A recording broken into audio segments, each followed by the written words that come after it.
Elena Reyes unlocked the door to room 1-8 with the quiet care of someone entering a shrine. When she had accepted the music teacher position at West Arbor Middle School, she had expected worn carpet and out-of-tune horns, but the reality was starker. Not a single playable instrument remained.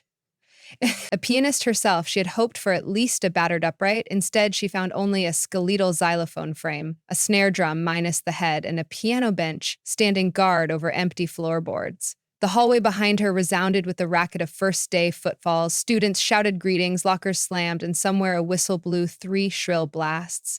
Inside the room, silence pressed in like an accusation. How do you teach music with nothing to make sound?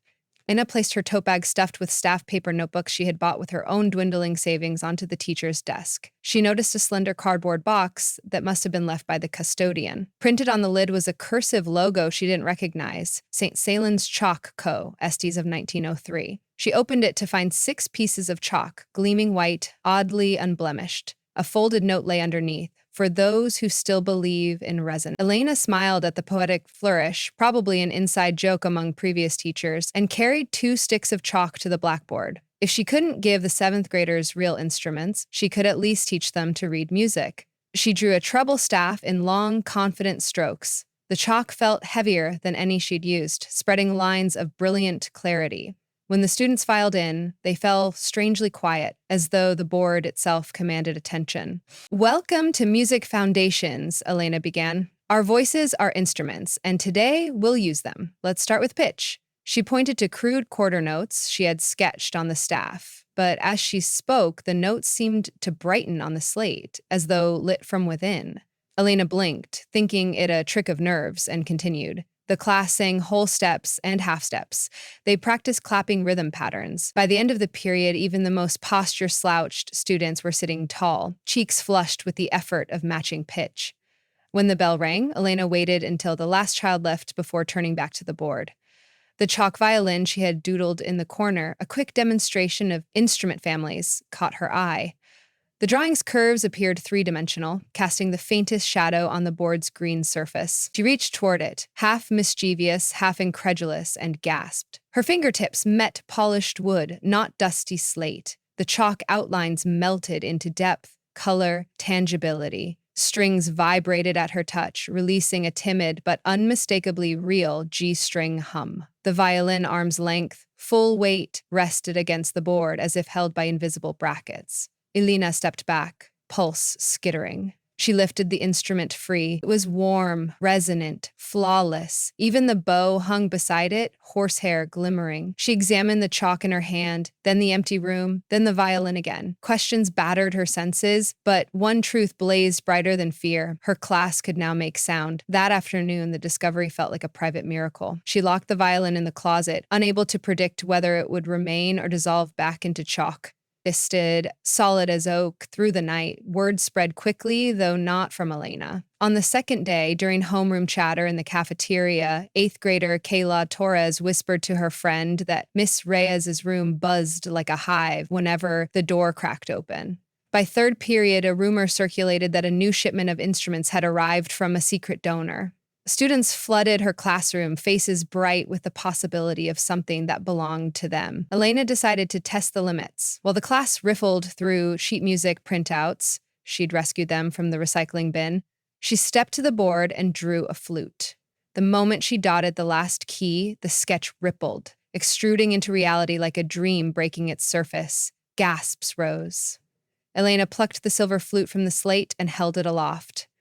"Who has never tried woodwinds before?" she asked. A dozen hands shot up. She chose Maya, a shy girl whose record card noted severe participation anxiety. Maya cradled the flute like a fledgling bird, eyes stinging with happiness. Elena glanced at the chalk box on her desk. 4 pieces remained. She sensed, rather than saw, that the chalk was the conduit, something ancient, deliberate, and intimately tied to musical longing. Whatever its nature, it answered need with abundance. That evening, she phoned Principal Lowell to request an after-school meeting. West Arbor's principal was a former basketball coach turned reluctant administrator, preoccupied with football lighting and cafeteria discipline. He listened distractedly as Elena pitched her idea. "I want to start a student ensemble," she said. "We have, new resources, but I'll need rehearsal time, performance space.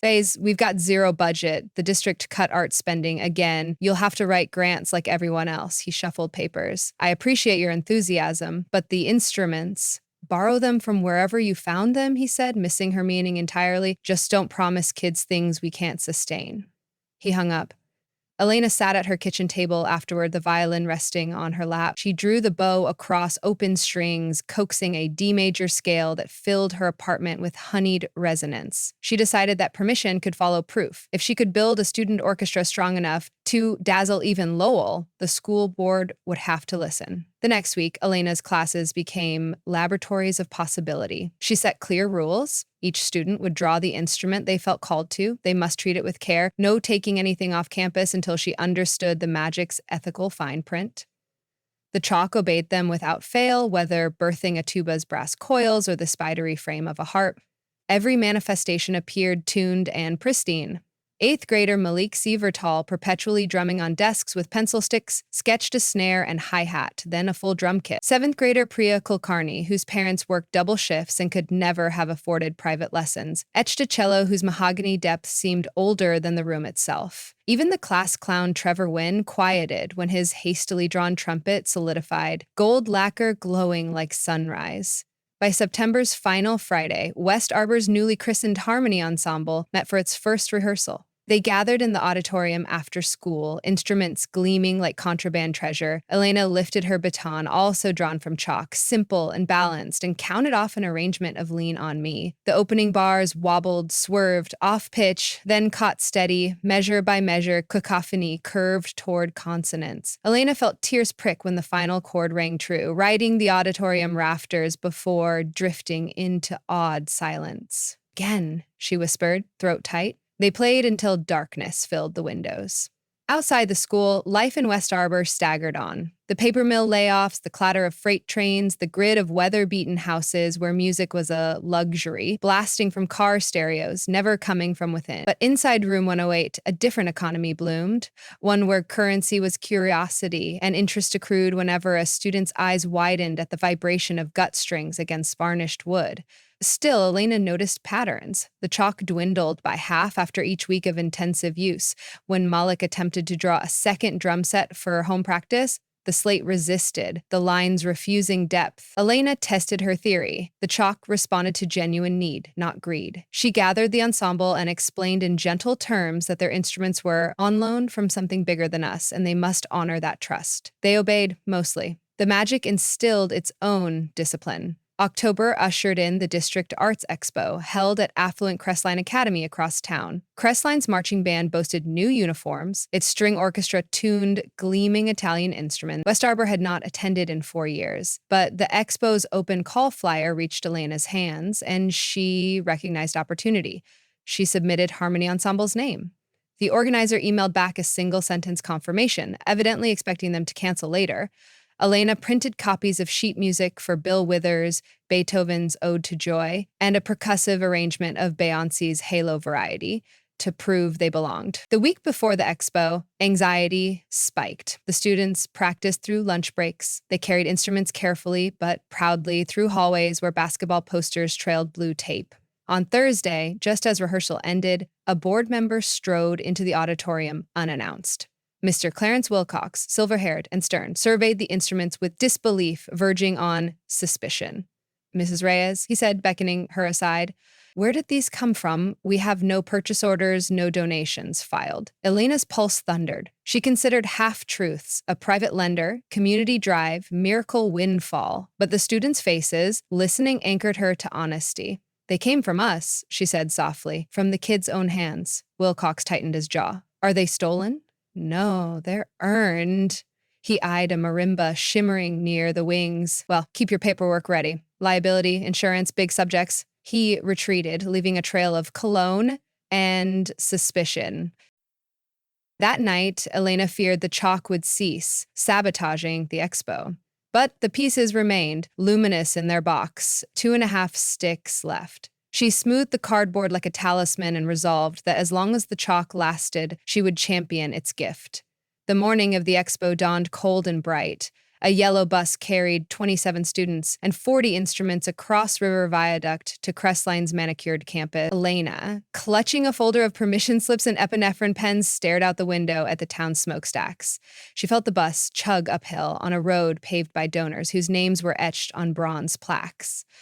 None of those donors had visited West Arbor, but after today, maybe that would change. Inside Crestline's auditorium, warm lights glinted off polished risers.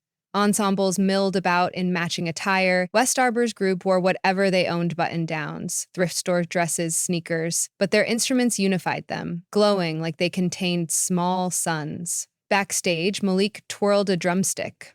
"I don't get stage fright," he bragged, though his foot tapped double time. Kayla pressed rosin to her bow, whispering a mantra. Priya closed her eyes, left hand miming cello shifts. Elena walked among them, offering gentle shoulder squeezes and quiet words. "Breathe. Listen for each other. You've earned this." Crestline's orchestra performed first Pacabella's canon, pristine, predictable. The audience of parents and dignitaries applauded politely. Next, a private ballet academy pirouetted to recorded Tchaikovsky. Then came Forever Young, a show choir whose sequined vests caught every spotlight. At last, the MC announced, "Please welcome the Harmony Ensemble from West Arbor Middle School." The students stepped into the glare. Some gasped at the vastness of the auditorium. Others stared stubbornly ahead. Elena took her place on the podium, baton poised. She signaled Malik for 4 clicks. They opened with "Lean on Me." The first chord wavered but held. Treble whines wove around low strings. Kayla's violin lifted a solo line like Morning Lark Song. By measure 16, shoulders loosened, knees unlocked. Audience members leaned forward, eyes reflecting surprise. Without pause, Elena turned to Halo. Percussion launched a syncopated groove. Flutes and trumpets traded riffs. The cello section's pizzicato rumbled like heartbeat beneath soaring melodies. Somewhere in the balcony, teenagers from rival schools hooped. During the final swell, Elena felt the baton hum in her grip. She realized it, too, was born of chalk an instrument in its own right, amplifying her intent. When she cued, the cut-off sound evaporated into stillness so electric that applause hesitated one breath behind, then thundered. For their encore, they played Ode to Joy with gospel-styled modulation. By the end, half the audience stood clapping, the other half filming on phones. Backstage, Crestline's orchestra director approached Elena, cheeks pink. "Your kids! Where'd you get those instruments?" "The timbre is incredible." Elena opened her mouth, then closed it. She sensed the chalk secret was not ready for commodification, for brand deals and laboratory scrutiny. She offered a gentle smile. "We draw from deep wells," she said, and the director laughed. Assuming metaphor. In the lobby, Superintendent Ortega cornered Principal Lowell, who had shown up last minute, expecting embarrassment and perhaps insurance forms, and grilled him about West Arbor's hidden talents. Lowell stammered, then nodded toward Elena. Ortega asked for a formal proposal to revive arts funding district-wide. "If your program can do this with $0, she said, imagine what it could do with real support." The bus ride home became a rolling party. Malik drummed on seat backs. Maya practiced scales softly. A crescent moon followed them across the sky. 2 weeks later, the district budget meeting convened. Parents, students, and board members packed the high-ceilinged chamber. Superintendent Ortega presented a revised ledger, allocating $150,000, 0 cents, to West Arbor's music department, along with stipends for instrument maintenance district-wide. Chairman Wilcox raised a motion to table the vote pending clarification on acquisition sources, but Elena's students, invited to demonstrate, unfolded into a spontaneous performance of Lean on Me. The chamber's wood paneling resonated. Even Wilcox's gavel paused midair. The vote passed 6-1. Outside, under the portico's columns, the ensemble erupted in cheers. Elena felt Kayla tuck her violin safely into its case. A real case, purchased that morning with an emergency grant from a local arts nonprofit. Priya hugged her cello like a sibling. Malik saluted Elena with a drumstick. That night, alone in room 108, Elena opened the chalk box. One piece and a sliver remained. She sensed the gift approaching its cadence. She drew a final figure on the board, a simple conductor's stand of dark walnut, carved with musical symbols. When it materialized, she placed her chalk baton atop it. "Thank you," she whispered. The next day, she ordered student-proof instrument racks, music stands, repair kits. mundane, essential things that budgets now covered. She encouraged the ensemble to name their instruments, to polish them, to consider them lifelong partners. Yet she kept the chalkboard holy. Occasionally, she would draw a treble clef or a metronome, ordinary sketches that remained flat. The magic had answered poverty with abundance, then stepped back once human systems caught up. In December, the school hosted its first winter concert in decades. Parents packed the bleachers, siblings perched on laps, snow gusted against gymnasium windows while inside, warm halos of light illuminated the ensemble. Alina lifted her baton, now a finely crafted wooden one donated by Crestline's humbled director, and met her students' eyes. The opening notes of Vivaldi's Winter sang forth, and Elena felt a swell of gratitude so vast she nearly missed her entrance. The lines between chalk and flesh, dream and deed, past scarcity and new plenty blurred into a single resonant chord. After the final encore, amid hugs and photo flashes, Maya's mother approached Elena. "I never thought I'd see my daughter this confident," she said, tears shining. "You gave her that flute and wings." Elena smiled, thinking of chalk dust on her fingers and the violin's first trembling note. "She gave it to herself," Elena replied. "I just opened the door."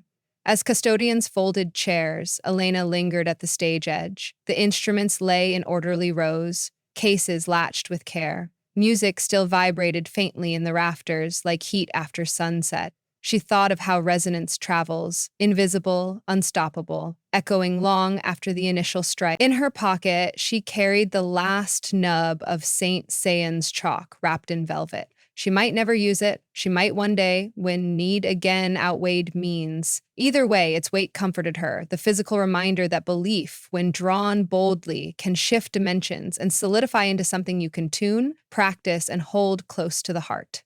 She turned off the auditorium lights. Behind her, the instruments rested, real and lasting, ready for the next morning's rehearsal, the tangible music born from a chalk dust miracle that had, in truth, merely revealed what had always been possible when passion met possibility.